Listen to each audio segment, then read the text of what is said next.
Hello everyone, it's me Nini and welcome to Remote Philippines Job.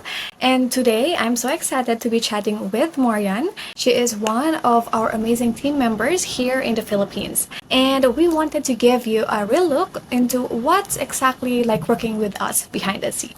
But before we proceed to our interview process, Marianne, can you please introduce yourself? Hi everyone! Magandang umaga, magandang hapon at magandang gabi sa inyong lahat. So my name is Morian. I am 25 years old and I'm from Leyte, Philippines. So I'm currently in Remote Jobs Philippines under a virtual assistance in generating AI content. So I have a motto in life that it reminds me always to take the opportunity even if it feels scared or even if you are unsure. So take the chance or lose the chance. Wow, I really like your energy, Marian. And it really gives something na very approachable. And I really like that kind of trait of yours kasi parang ako mismo is nagiging maganda talaga yung araw kasi the way you say maayong aga or like, are you a Bisaya, Marian? Yes, I am. So sometimes it's really, I'm not fluent in Tagalog, but I will try my best to express more in Tagalog. Yeah, but you can also do something na in your dialect. So to start with, before you apply here in Remote Philippines Job, what was your previous work? Okay, my previous work, I was a senior high school teacher in one of our private school here in our town. And when we are in private institution, we expect that the salary is not more. So right now, I'm in Remote Jobs Philippines. I'm working from home. Yeah, I'm so happy that you have technically switched from being a private teacher and now you're doing here in a remote world. So how long does it you've been in a remote world now? Actually, this is my first time in working from home. So it's really new to me, but the process, it's really amazing. It's very clear. And Remote Jobs Philippines really helped me in my transition from corporate jobs to working from home. So where did you hear our company? Is it on social media or a referral of a friend? I found Remote Jobs Philippines through Online Jobs PH, so its own social media. Yeah, yeah. So what make you think na hindi siya scam? Or at the same time ba, naging skeptical ka na, ay baka scam to? So what make you choose to take the risk or apply? That's really a good question, especially na bago lang ako sa industry na ito. So, at first, yes. Honestly, I thought it might be a fake because some of my friends told me that there are lots of scam, especially in social media. But as I went through the process and started with talking to real people in Remote Jobs Philippines and in my work as AI content generation, I realized it was actually legit. So, and I'm glad that I didn't let my doubts stop me. So, take the risk or lose the chance, as I said. Okay, so after you get hired or before you applied, what was your application process? Is it smooth and how long does it take you? It only took few days with me, maybe 5 days to a week when I applied. And then I got hired immediately. And you know what? When I got hired with Remote Jobs Philippines, after a day, I started working already Oh, with my that's client. very So fast. it was actually quicker than I expected. Really surprised with the process and actually sobrang rare talaga magkaroon ng job experience na after the day you applied, then the next day you get hired and you also have new client now. And alam ko talaga na that was the one thing that separates us with the other company because we make sure na after you submit your application, we make sure that you finally fit with that role and kung alam naman namin na capable ka, then you get hired the next day. And yeah, that was a great experience with you and I do really hope na most of the people or other applicants will get inspired by your story. Okay? So that's You should, guys. You should. so that's the instructions or the steps that you make through. Is it difficult for you or smooth lang yung process? nung pag-apply mo? It's really simple and clear. It's not confusing at all. The instructions were easy to follow, madali lang talaga. So, hindi ako parang nawawala or I don't feel that I'm lost with the process. Malalaman mo talaga na easy lang kasi ngayon nga you get hired na, di ba? And you're now starting working with us. And with that, just like what you said earlier, your job is AI generator? Yeah. So, Yes. is it new with you? Actually, I'm used with using AI, ChatGPT, Gemini AI, mga ganon. But ito kasing work ko ngayon is para bang nag-generate tayo ng mga pictures and videos na ipopost natin sa ating social media. So, it will not take our time na instead tayo pa yung mag-picture, tayo pa yung mag-videos, yung AI na yung gagawa. So, it's really easy work. And sometimes I don't feel really like I'm exhausted. Parang nakakabagot siya na work kasi I enjoy it. Yeah. Parang yung first time dito, parang napasabi ako sa akin sarili, ay may ganito palang trabaho. Yung ano lang, yung chill lang, di ba? I really like that what you said, that it doesn't make you burn out. But, it makes you enjoy it. Parang parang naglalaro ka lang, pero you are getting paid, di ba? And nasa bahay ka lang. So, aside from that, what would you think is the advantage of being in the remote world? Kasi sabi mo nga last time, you are working as a private teacher. So, can you compare the difference between the environment there and the job that you have right now? Compared to my old job as being a private school teacher, right now, since I am working from home, it's more like flexible and convenient. That's really the term, flexible and convenient. Before, I had to go out every day. I had to commute 2 hours back and forth from my home to my job. So it's really time consuming. But now I can work comfortably from my home and enjoy time with my family and having a right pay. Yeah. That's what we needed. And you don't need to do some stuff na sobrang layo pa. Example, you're gonna do some commute, and then traffic pa minsan, tapos ang init pa sa labas, and you have your own time, and comfortable ka pa sa bahay niyo. And you don't need to go out and spend some money. Yes, that's the perks of working from home. I just realize it now while I'm working na ang sarap pala na yung trabaho ko nasa bahay lang. So, does working remotely change your life better or worse? Actually, what's better now is that the remote work really helped me with my life more better because I can manage my time more and I have less stress.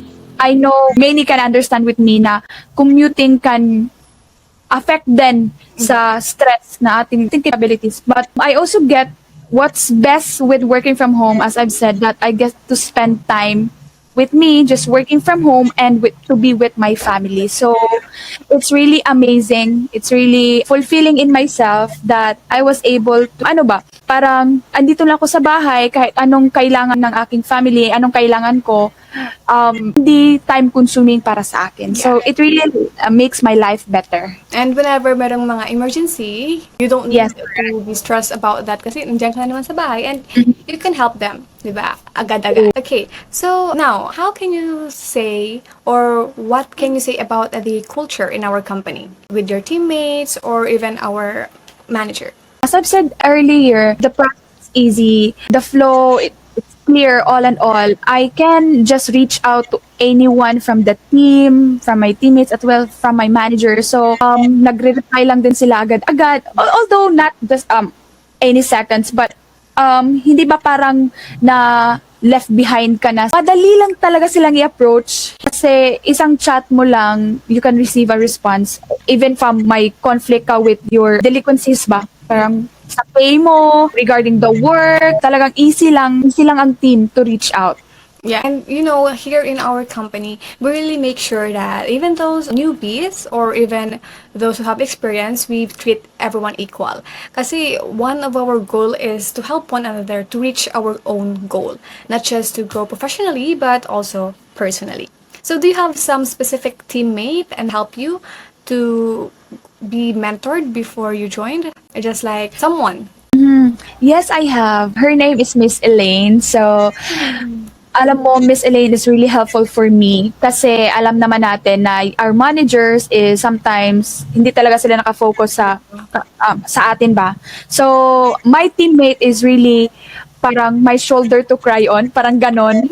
In terms that I have problem, meron akong problema, kahit maliit na problema, I can ask her and she will just answer me immediately. She's not hesitant to answer me. Yeah. She even helped me kahit nung nagtatanong ako na, Min, paano yung pay nito? Kasi at first, hesitant talaga ako na I feel like this is a scam, this is not legit, this is fake. But she make sure na she was able to get the pay. The team is really amazing. The work is very easy and not so easy, but it's really not time consuming or really makes you burn out. So Miss Elaine is really helpful for me. Thank you so much, Miss Elaine, if you ever see this Shout out to video. Miss Elaine. And I'm so happy that you found someone who can really help you.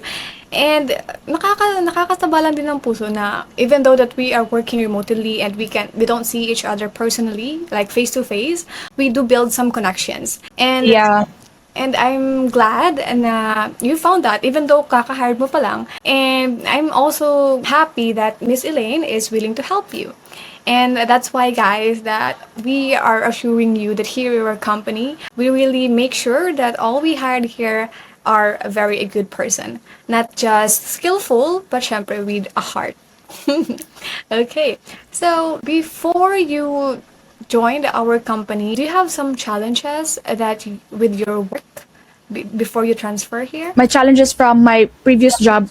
The only thing that I have, because I enjoy teaching. I really love student. I love imparting knowledge. But really, sometimes we have to take the risk and take everything just for us to grow. Yeah. So, yun lang yung challenge ko sa pag-transition ko. Kasi, to be honest, when I stopped or I resigned, wala akong backup plan. So, I just try my luck in Remote Shop Philippines, and I was fortunate that they see my capabilities, my strength, so I just really helpful. That's the only challenge that I have because wala akong backup plan. So commuting also is a challenge for me. So that's why with my previous job, so that's why I really take the risk. So yun lang yung talagang masasabi ko. So if kayo, hesitant pa kayo to apply remotely or to transition work from home kasi hindi din siya talaga madali. So, I just say to give it a try. I know it can feel like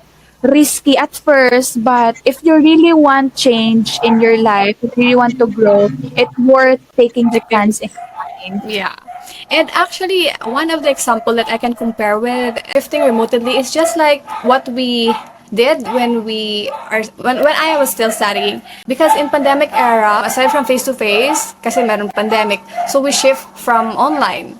And aside from that, nawala din tayo ng connections personally, but we are still adjusting with the gadgets or the technology. So parang ganun din sa work here. Pero dito, aside from that, when you are still studying, syempre wala kang paid or allowance kasi konti lang kasi sa bahay ka lang naman eh. Pero when you are here and working remotely, dito, nasa bahay ka lang, comfortable ka lang, you're just doing your job and you got paid. So that's one of the advantages talaga when you're working remotely. Yes, I agree. So It's worth taking a risk. yeah, it's rather nga about taking the risk or rather lose the chance. Yes. Okay, so do you feel that you've grown professionally here? Or what's a skill you have now that you didn't have like 6 months ago? With Remote Jobs Philippines, I can say that, especially I just transitioned, I can say that there's a lot of skills that I acquired remotely, especially with the help of my team as well. So before, it's so hard for me to, hindi naman sa computer illiterate, but mas nadagdagan pa yung skills ko in terms with technology. So, yun siguro. And I feel like right now, because I always take that learning is a lifelong process, araw-araw meron tayong natututunan. So, it's really helpful for me to transition from working corporate to to work from home because right now I can see myself na para bang ito na ang path or career path na aking tatahakin, that I just wanna work remotely because I enjoy working remotely. I can say na it makes my life easier, it makes my life better, and hindi naman siya nakaka-burnout dahil nasa bahay lang. Yung iba kasi masasabi nila, nasa bahay ka lang, parang nakaka-burnout naman yon. But if you will not just stick with it, with that certain job of yours, you can just explore more, and it will really help you to see a bigger picture of the world. So Yeah. so yun. Kasi some people may say na nasa bahay lang naman yan, just do like this, like that. Hindi, nasasabi lang kasi nila niya kasi they don't experience those things. If they will try it within themselves, then masasabi nila na, it's really a good thing na I tried this one kasi nga, it has a lot of benefits, and at the same time, you are not just spending money. At the same time, you are saving not just your time, but also saving money. True. So, I agree with that.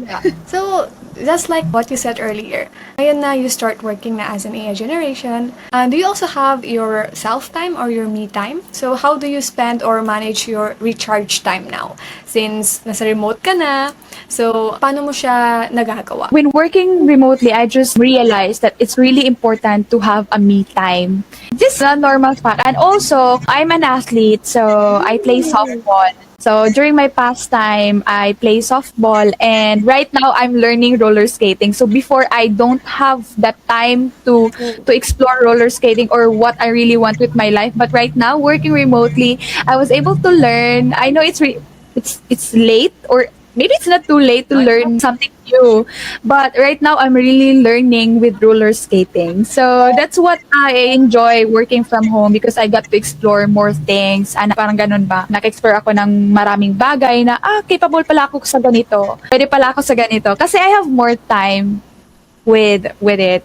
No, So- ma'am, I really like you because aside from being a teacher, then you transform from being a VA right now. You also have a lot of skills. You said that you're also athletic. And I really adore those people who have a lot of skills na kaya nilang i-juggle yung time nila and then their management at the same time. Kasi sabi mo nga, it's not too late to start. And I'm so happy that you still enjoy those things. Lalo na ngayon at our age, since we are busy, you also have that time to yourself. And I'm glad na hanggang ngayon, you still have those passions. And I'm looking forward for those skills to see in the future. Baka nga sa susunod makikita You ka should, ng you mga should. competitions or contests eh. You should, Miss Nene. Okay, so now, from all of the things that we shared, do you have some advice for someone who is watching us right now? What can you say about them to those who want to apply but still afraid or hesitant? So, as I've mentioned earlier, isa lang talaga yung ma-advise ko kasi from my experience din kasi, I work corporate jobs and then hindi madali na mag-transition lalo na't walang backup plan. Yeah. And remote jobs really helped me. I just wanna say to just give it a try. Try to explore more what's new in our system, in our technology. Yun lang yung masasabi ko. Alam kong risky sa simula, but if atin tong sisimulan, if you really want to take a change or want a change or bago sa ating sarili, it's worth taking the chance in applying, especially in remote job Philippines. Yes. So Sobrang easy lang nila, guys. Miss Morian is saying that you should apply here. Makikita niyo naman kung paano yung naging process niya. Sabi niya nga, it was so smooth and sobrang basic lang. So it's really up to you on how you conquer that fear of yours. And for us, my advice is just take the risk. Kasi hindi mo naman talaga malalaman kung anong nasa iyo if you won't try. Di ba, Miss Marian? Yes, 100%. And yeah, we're looking forward also to those who are watching right now to apply here. And you can just apply without, even though you don't have experience, as long as you are passionate and willing or eager to learn the new skills. So yeah, that's it. Miss Marian, thank you so much and for opening and sharing up your journey with me. Even though beginner ka pa lang, you still shared a lot of experiences and I really learned a lot from you also. And we here in the RPG team and RPG fam are So happy that you chose, and we're looking forward for more achievements to achieve together. So, yes, and I do really hope that you have a good day today. And You as well. hopefully, tatagal ka din. Yun laman talaga ang goal. Yeah, that was our goal. And to everyone who's watching, thanks for tuning in and to our Remote Philippines Jobs Team Spotlight. And yes, see you to the next one. Bye, guys. Thank you, everyone. Take the risk.